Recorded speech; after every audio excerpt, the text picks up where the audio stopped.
नमस्ते लासो फ्याफुल्ला।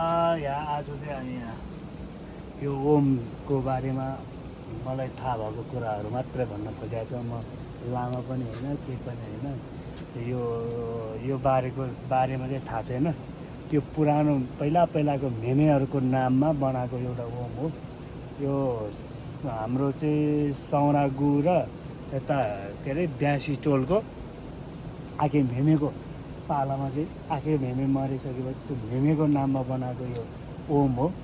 पहिला यस्तो ओमहरू छोर्देनहरू बनाउने गर्थ्यो।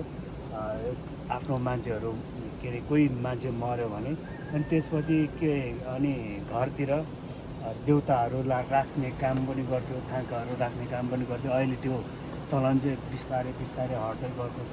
यस्तोको ओमहरू त खासै बनाएको पनि देखिँदैन। हाम्रो यो घटेटोलको चाहिँ अलि माथि छ, माथि डाँडामा च्यान डाँडामै अलि माथि छ। त्यो पनि यस्तै जीर्ण अवस्थामा पुगेको छ। यसलाई संरक्षणको धेरै खाँचो छ। बिस्तारै नयाँ पुस्ताहरू आउने बेलामा चाहिँ यो के हो, यो किन बनाएको, त्यसले के काम गर्छ केही थाहा हुँदैन क्या पछिको चाहिँ। अहिलेसम्मको हामीसम्मको पुस्ताले अलिअलि थाहा छ यसको बारेमा। हामीभन्दा आउने पुस्ताहरूलाई केही थाहा हुँदैन। यस्तै यो बनाउने चाहिँ ठ्याक्कै चौतारीहरूमा बनाउँथ्यो। पहिला गोरेटो बाटो हुन्थ्यो, अहिले त पुरै गोरेटो बाटो हुँदैन, रोड हो। टोलमा जहाँ गए पनि रोड हुन्छ।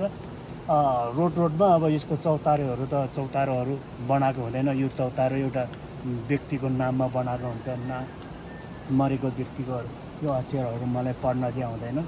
यहाँ बौद्ध परम्परा अनुसार त्यो बुद्ध र चिङ्रेसीको यहाँ मूर्ति ढुङ्गामा खोपेर बनाएको लामाको अक्षर ढुङ्गामा भन्थ्यो नि हामीले पहिला हो। त्यस्तै हो, लामाको अक्षर ढुङ्गामा भनेको यस्तो हो।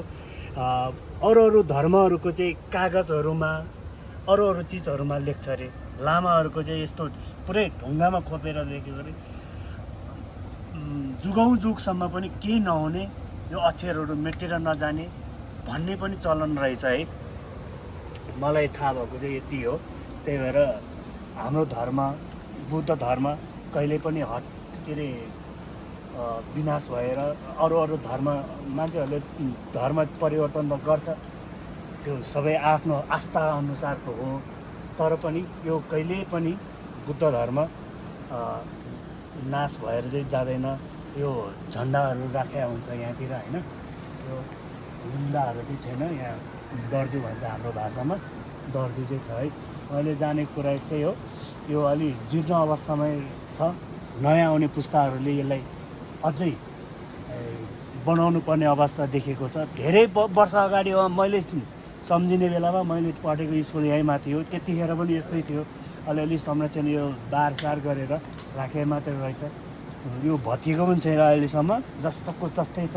यसलाई फेरि बनाउनु पर्ने आवश्यकता चाहिँ देखेको छ है त। यति हो।